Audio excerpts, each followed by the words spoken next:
അവിട്ടം പൊന്നവിട്ടം. മലയാളിയുടെ നാവുകളിൽ ഈ ചൊല്ല് ഇത്രയേറെ പതിയാൻ കാരണമെന്താണ്? വെറുമൊരു ചൊല്ലിനപ്പുറം ഈ നക്ഷത്രത്തിൽ ഒളിഞ്ഞിരിക്കുന്ന വിസ്മയങ്ങൾ എന്തൊക്കെയാണ്? ആകാശത്തെ 27 നക്ഷത്രങ്ങളിൽ 23ാമനായി ഉദിച്ചു നിൽക്കുന്ന അവിട്ടം കേവലം ഒരു നക്ഷത്രമല്ല, അത് അധികാരത്തിന്റെയും ഐശ്വര്യത്തിന്റെയും അപൂർവമായ ഒരു രാസതന്ത്രമാണ്. അവിട്ടത്തിന്റെ സംസ്കൃത നാമം ധനിഷ്ഠ എന്നാണ്. ഈ പേരിൽ തന്നെ വലിയൊരു നിഗൂഢതയുണ്ട്. ധനമെന്നാൽ സമ്പത്ത്, ഇഷ്ട എന്നാൽ ഏറ്റവും പ്രിയപ്പെട്ടതല്ലെങ്കിൽ ആഗ്രഹിക്കപ്പെടുന്നത്. അതായത് ലോകം മുഴുവൻ ആഗ്രഹിക്കുന്ന ഐശ്വര്യത്തിന്റെ അധിപൻ എന്നാണ് ഇതിന്റെ അർത്ഥം. എന്നാൽ ഇത് വെറും പണമല്ല. അറിവ്, കഴിവ്, പ്രശസ്തി, അചഞ്ചലമായ മനക്കരുത്ത് എന്നിവയെല്ലാം ചേർന്ന ഒരു മഹാസമ്പത്താണ് അവിട്ടം നക്ഷത്രക്കാർക്ക് പ്രപഞ്ചം കാത്തുവച്ചിരിക്കുന്നത്. ഇതിന്റെ മറ്റൊരു പേര് ശ്രവിഷ്ഠ എന്നാണ്. ഏറ്റവും കൂടുതൽ കേൾക്കപ്പെടുന്നത് എന്നർത്ഥം. ഇവരുടെ പ്രശസ്തി ലോകമെങ്ങും മുഴങ്ങിക്കേൾക്കും എന്നതിന്റെ സൂചനയാണിത്. അവിട്ടത്തിന്റെ പ്രതീകം മൃദംഗമല്ലെങ്കിൽ മുരളിയാണ്. നിങ്ങൾ ശ്രദ്ധിച്ചിട്ടുണ്ടോ? ഇവ രണ്ടിന്റെയും ഉൾഭാഗം ശൂന്യമാണ്. ഈ ശൂന്യതയാണ് അവിട്ടം നക്ഷത്രക്കാരുടെ ജീവിതത്തിന്റെ കരുത്ത്. പുറമേ കാണുന്ന ആഡംബരങ്ങൾക്കിടയിലും ഉള്ളിൽ ഒരു തരം ശൂന്യത ഇവർ അനുഭവിക്കാറുണ്ട്. എന്നാൽ ആ ശൂന്യതയിൽ നിന്നാണ് ലോകത്തെ വിസ്മയിപ്പിക്കുന്ന വിജയത്തിന്റെ സംഗീതം ഇവർ സൃഷ്ടിക്കുന്നത്. ജീവിതത്തിലെ എത്ര വലിയ തകർച്ചയിൽ നിന്നും ഫീനിക്സ് പക്ഷിയെ പോലെ പറന്നുയരാൻ ഇവർക്ക് കഴിയുന്നതും അതുകൊണ്ടാണ്. മറ്റു നക്ഷത്രങ്ങളിൽ നിന്ന് അവിട്ടത്തെ വേറിട്ട് നിർത്തുന്നത് അതിന്റെ ദേവതമാരാണ്. ഒന്നല്ല, രണ്ടല്ല, 8 പ്രകൃതി ശക്തികളാണ് ഈ നക്ഷത്രത്തെ ഭരിക്കുന്നത്. ഭൂമി, അഗ്നി, വായു, ജലം, പ്രകാശം തുടങ്ങി പ്രപഞ്ചത്തിന്റെ ആധാരശിലകൾ ഇവരുടെ കൂടെയുണ്ട്. അതുകൊണ്ട് തന്നെ ഭരണരംഗത്തായാലും കലാരംഗത്തായാലും ഇവർ തനതായ മുദ്ര പതിപ്പിക്കും. ചൊവ്വയുടെ ഊർജവും ശനിയുടെ അച്ചടക്കവും ഒത്തുചേരുന്ന ഈ നക്ഷത്രക്കാർ തോൽക്കാൻ തയ്യാറല്ലാത്ത പോരാളികളാണ്. അവിട്ടം പൊന്നവിട്ടം എന്ന് വിളിക്കപ്പെടുന്നത് രണ്ടർത്ഥത്തിലാണ്. ഒന്ന്, ഈ നക്ഷത്രത്തിൽ ജനിച്ചവർക്ക് കിട്ടുന്ന രാജയോഗം. 2, അവിട്ടം നക്ഷത്രം വരുന്ന ദിവസം ചെയ്യുന്ന ശുഭകർമ്മങ്ങൾ സ്വർണ്ണതുല്യമായ ബലം നൽകുന്നു എന്ന വിശ്വാസം. വിതച്ചാൽ 100 മേനി കൊയ്യുന്ന മണ്ണ് പോലെയാണ് അവിട്ടം. സമ്പത്തും ഭാഗ്യവും പേരിൽ തന്നെയുള്ള പ്രപഞ്ചത്തിന്റെ താളത്തിനൊത്ത് ചുവടുവെക്കുന്ന ഈ നക്ഷത്രത്തിന്റെ കാണാപ്പുറങ്ങൾ ഇനിയും ഏറെയാണ്. സ്നേഹിച്ചാൽ ജീവൻ നൽകുന്ന, എന്നാൽ നീതിക്ക് നിരക്കാത്തതിനെ എതിർക്കുന്ന അവിട്ടം നക്ഷത്രക്കാർ യഥാർത്ഥത്തിൽ ഒരു കടങ്കഥ പോലെയാണ്. ആർക്കും പെട്ടെന്ന് പിടികൊടുക്കാത്ത സ്വർണ്ണത്തിളക്കമുള്ള ഒരു കടങ്കഥ. ധനികരുടെ നക്ഷത്രമാണോ അവിട്ടം എന്ന ചോദ്യത്തിന് ജ്യോതിഷപരമായ ഉത്തരം അതെ എന്ന് തന്നെയാണ്. എന്നാൽ ഇത് വെറുതെ കിട്ടുന്ന സമ്പത്തല്ല. ചൊവ്വയാണ് ഈ നക്ഷത്രത്തിന്റെ അധിപൻ. ഊർജ്ജസ്വലതയുടെയും പോരാട്ട വീര്യത്തിന്റെയും ഗ്രഹമാണ് ചൊവ്വ. അതിനാൽ കഠിനാധ്വാനത്തിലൂടെ സമ്പത്ത് നേടിയെടുക്കുന്നവരാണ് ഇവർ. മകരക്കൂറിലും കുംഭക്കൂറിലുമായി വ്യാപിച്ചു കിടക്കുന്ന നക്ഷത്രമാണ് അവിട്ടം. ശനിയുടെ രാശികളായതിനാൽ അച്ചടക്കവും കാര്യപ്രാപ്തിയും ഇവർക്ക് ജന്മനാ ലഭിക്കുന്നു. ഇത് ഇവരെ വലിയ ബിസിനസ് സാമ്രാജ്യങ്ങളുടെയോ അധികാര സ്ഥാനങ്ങളുടെയോ ഉടമകളാക്കുന്നു. പല അവിട്ടം നക്ഷത്രക്കാർക്കും പാരമ്പര്യമായി സ്വത്തുക്കൾ ലഭിക്കാറുണ്ട്. എന്നാൽ അവ സംരക്ഷിക്കാനും വളർത്താനും ഇവർക്ക് പ്രത്യേകം മിടുക്കുണ്ട്. അവിട്ടം നക്ഷത്രത്തിന്റെ ഏറ്റവും വലിയ കാണാപ്പുറം അവരുടെ ദാമ്പത്യമാണ്. ചൊവ്വയുടെ നക്ഷത്രമായതിനാലും ശനിയുടെ രാശിയിൽ വരുന്നതിനാലും ദാമ്പത്യത്തിൽ ചില അസ്വാരസ്യങ്ങൾ സാധാരണയാണ്. ഇവർ പങ്കാളിയെ അമിതമായി നിയന്ത്രിക്കാൻ ശ്രമിക്കുന്നത് ബന്ധങ്ങളിൽ വിള്ളലുകൾ ഉണ്ടാക്കും. പലപ്പോഴും വൈകിയുള്ള വിവാഹത്തിനോ അല്ലെങ്കിൽ ഏകാന്ത ജീവിതത്തിനോ ഇവർ വിധിക്കപ്പെടാറുണ്ട്. ഇവർക്ക് സംഗീതത്തിൽ താല്പര്യമില്ലെങ്കിൽ പോലും ഇവരുടെ സംസാരത്തിലും ചലനത്തിലും ഒരു പ്രത്യേക താളമുണ്ടാകും. സമയനിഷ്ഠ പാലിക്കുന്ന കാര്യത്തിൽ ഇവർ കണിശക്കാരാണ്. പ്രപഞ്ചത്തിന്റെ താളത്തിനനുസരിച്ച് സ്വന്തം ജീവിതത്തെ ക്രമീകരിക്കാൻ ഇവർക്ക് പ്രത്യേക കഴിവുണ്ട്. അറിയപ്പെടാത്ത മറ്റൊരു വശം ഇവരുടെ കോപമാണ്.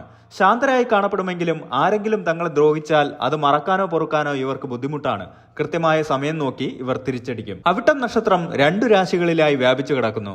ആദ്യ പകുതി മകരം രാശിയിലും 2ാം പകുതി കുംഭം രാശിയിലുമാണ്. ചിങ്ങം നവാംശത്തിൽ ഉൾപ്പെടുന്ന 1ാം പാദക്കാർ അധികാരമോഹികളും ആത്മവിശ്വാസമുള്ളവരുമായിരിക്കും. ഭരണരംഗത്ത് ഇവർക്ക് ശോഭിക്കാൻ കഴിയും. കന്നി നവാംശത്തിൽ വരുന്ന 2ാം പാദക്കാർ ബുദ്ധിശക്തിയും ആശയവിനിമയ ശേഷിയും കൂടുതലുള്ളവരാണ്. കണക്കിലും എഴുത്തിലും മിടുക്കന്മാരായിരിക്കും. തുലാം നവാംശത്തിൽ വരുന്ന 3ാം പാദക്കാർ സംഗീതത്തിലും കലയിലും താല്പര്യമുള്ളവരായിരിക്കും. സൗമ്യമായ സ്വഭാവം, സാമൂഹിക അംഗീകാരം എന്നിവ ലഭിക്കും. വൃശ്ചികം നവാംശത്തിൽ വരുന്ന 4ാം പാദക്കാർ അല്പം കർക്കശക്കാരായിരിക്കും. ആത്മീയതയിലും നിഗൂഢ ശാസ്ത്രങ്ങളിലും താല്പര്യമുണ്ടാകും.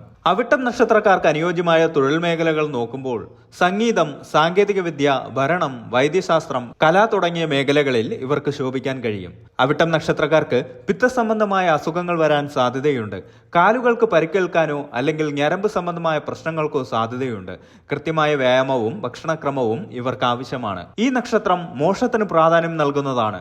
ജീവിതത്തിന്റെ ആദ്യ പകുതി ഭൗതിക സുഖങ്ങൾക്കായി ഓടുമെങ്കിലും 2ാം പകുതിയിൽ ഇവർ ആത്മീയമായ കാര്യങ്ങളിലേക്ക് തിരിയുന്നു. അഷ്ടവസ്തുക്കളുടെ സാന്നിധ്യമുള്ളതിനാൽ പ്രപഞ്ച രഹസ്യങ്ങൾ മനസ്സിലാക്കാൻ ഇവർക്ക് പ്രത്യേക ജ്ഞാനദൃഷ്ടി ലഭിക്കാറുണ്ട്. അവിട്ടം നക്ഷത്രക്കാരുടെ കുറവുകൾ നോക്കുമ്പോൾ അറിവും അറിവും സമ്പത്തും കൂടുമ്പോൾ ചിലരിൽ അഹങ്കാരം നിഴലിക്കാറുണ്ട്. സ്വന്തം തീരുമാനങ്ങളിൽ ഉറച്ചു നിൽക്കുന്നത് ചിലപ്പോൾ മറ്റുള്ളവർക്ക് ബുദ്ധിമുട്ടാകാം. കാര്യങ്ങൾ രഹസ്യമായി വെക്കാനുള്ള പ്രവണത ഇവരിൽ കൂടുതലാണ്. അവിട്ടം നക്ഷത്രത്തിന്റെ ദോഷഫലങ്ങൾ കുറയ്ക്കാൻ ചില പരിഹാരങ്ങൾ ചെയ്യാവുന്നതാണ്. ചൊവ്വ അധിപനായതിനാൽ ചൊവ്വാഴ്ചകളിൽ സുബ്രഹ്മണ്യ സ്വാമിയെ ഭജിക്കുന്നത് ഉത്തമമാണ്. ശനിയുടെ രാശി ആയതിനാൽ ശാസ്താവിനെയോ ഹനുമാനെയോ ആരാധിക്കുന്നത് തടസ്സങ്ങൾ നീക്കാൻ സഹായിക്കും. പതിവായി ജപിക്കുന്നത് ആയുസ്സും ആരോഗ്യവും നൽകും. പാവപ്പെട്ടവർക്ക് വസ്ത്രമോ ഭക്ഷണമോ നൽകുന്നത് അഷ്ടവസുക്കളുടെ പ്രീതിക്ക് കാരണമാകും. അവിട്ടം നക്ഷത്രത്തെക്കുറിച്ച് പറയുമ്പോൾ ഒഴിച്ചു നിർത്താനാവാത്ത വ്യക്തിത്വമാണ് മഹാഭാരതത്തിലെ ഭീഷ്മർ. അഷ്ടവസുക്കളിൽ ഒരാളായ പ്രഭാസനാണ് ഭീഷ്മരായി ജനിച്ചത്. ഭീഷ്മരെ പോലെ അചഞ്ചലമായ പ്രതിജ്ഞാബദ്ധത അവിട്ടം നക്ഷത്രക്കാരുടെ പ്രത്യേകതയാണ്. ഒരിക്കൽ ഒരു തീരുമാനമെടുത്താൽ അതിൽ നിന്ന് അവർ പിന്മാറില്ല. ഭീഷ്മർ നിത്യബ്രഹ്മചാരിയായിരുന്നു. അവിട്ടം നക്ഷത്രക്കാർക്ക് ഭൗതിക സുഖങ്ങൾ എത്രയുണ്ടായാലും ജീവിതത്തിന്റെ ഏതെങ്കിലും ഒരു ഘട്ടത്തിൽ ഭീഷ്മരെ പോലെ ഒരുതരം വൈരാഗ്യമോ അല്ലെങ്കിൽ പങ്കാളിയിൽ നിന്നുള്ള അകൽച്ചയോ അനുഭവപ്പെടാൻ ഈ ഭീഷ്മബന്ധം കാരണമാകുന്നുവെന്ന് ജ്യോതിഷ പണ്ഡിതർ നിരീക്ഷിക്കുന്നു. അവിട്ടത്തിന്റെ മൃഗം പെൺസിംഹമാണ്. ആൺസിംഹത്തെക്കാൾ വേട്ടയാടാൻ മിടുക്ക് പെൺസിംഹത്തിനാണ്. അതായത് ലക്ഷ്യം നേടാനായി തന്ത്രങ്ങൾ മെനയുന്നതിലും അത് നടപ്പിലാക്കുന്നതിലും ഇവർ അതീവ ജാഗ്രതയുള്ളവരാണ്. സ്വന്തം കുടുംബത്തെയും പ്രിയപ്പെട്ടവരെയും സംരക്ഷിക്കാൻ ഇവർ എത്ര ക്രൂരമാകാനും മടിക്കില്ല. പുറമെ ശാന്തരാണെങ്കിലും ആക്രമിക്കപ്പെട്ടാൽ ഇവർ പെൺസിംഹത്തെ പോലെ തിരിച്ചടിക്കും. ജ്യോതിഷത്തിലെ നിഗൂഢ പഠനങ്ങൾ പ്രകാരം പ്രപഞ്ചമുണ്ടായപ്പോഴുണ്ടായ ആദ്യത്തെ നാദം അവിട്ടം നക്ഷത്രവുമായി ബന്ധപ്പെട്ടിരിക്കുന്നു. അവിട്ടത്തിന്റെ പ്രതീകമായ മൃദംഗം വായു നിറച്ച ശൂന്യമായ ഒന്നാണ്. പ്രപഞ്ചം ശൂന്യതയിൽ നിന്ന് ശബ്ദത്തിലൂടെ ഉണ്ടായതുപോലെ ഒന്നുമില്ലായ്മയിൽ നിന്ന് വലിയ സാമ്രാജ്യങ്ങൾ കെട്ടിപ്പടുക്കാൻ അവിട്ടം നക്ഷത്രക്കാർക്ക് കഴിയും. പൂജ്യത്തിൽ നിന്ന് തുടങ്ങിയവരായിരിക്കും പല അവിട്ടം നക്ഷത്രക്കാരായ കോടീശ്വരന്മാരും. പഴയ ജ്യോതിഷ ഗ്രന്ഥങ്ങളിൽ അവിട്ടം നക്ഷത്രക്കാർക്ക് ദാമ്പത്യം ക്ലേശകരമായിരിക്കുമെന്ന് പറയാറുണ്ട്. ഇതൊരു ശാപമല്ല, മറിച്ച് അവിട്ടം നക്ഷത്രക്കാർക്ക് അമിതമായ സ്വാതന്ത്ര്യബോധം ഉള്ളതുകൊണ്ടാണ്. ആർക്കും കീഴടങ്ങാൻ അവർ തയ്യാറാകില്ല. തന്റെ പങ്കാളി തനിക്ക് തുല്യമായ ബുദ്ധിയുള്ളവരോ അല്ലെങ്കിൽ തന്റെ സ്വാതന്ത്ര്യത്തെ മാനിക്കുന്നവരോ ആയിരിക്കണമെന്ന് അവർ നിർബന്ധം പിടിക്കുന്നു. ഇത് ലഭിക്കാതെ വരുമ്പോഴാണ് പ്രശ്നങ്ങൾ ഉണ്ടാകുന്നത്. അവിട്ടം നക്ഷത്രം കാലിന്റെ മുട്ടുകളെയും കണങ്കാലിനെയും നിയന്ത്രിക്കുന്നു. അതുകൊണ്ട് തന്നെ വാർദ്ധക്യകാലത്ത് സന്ധിവേദന വരാൻ സാധ്യത കൂടുതലാണ്. കൂടാതെ ഇവർക്ക് ശബ്ദവുമായി ബന്ധപ്പെട്ട പ്രത്യേക കഴിവുണ്ടാകും. ചെറിയ ശബ്ദ വ്യത്യാസങ്ങൾ പോലും തിരിച്ചറിയാൻ ഇവർക്ക് സാധിക്കും. ഭാഗ്യനിറം വെള്ളി നിറമോ അല്ലെങ്കിൽ തിളക്കമുള്ള ചുവപ്പോ ആണ്. ഭാഗ്യസംഖ്യ 8 ആണ്. 8 പൊതുവെ ശനിയുടെ സംഖ്യയാണെങ്കിലും അവിട്ടം നക്ഷത്രക്കാർക്ക് ഇത് വലിയ ഉയർച്ചകൾ നൽകുന്ന സംഖ്യയാണ്.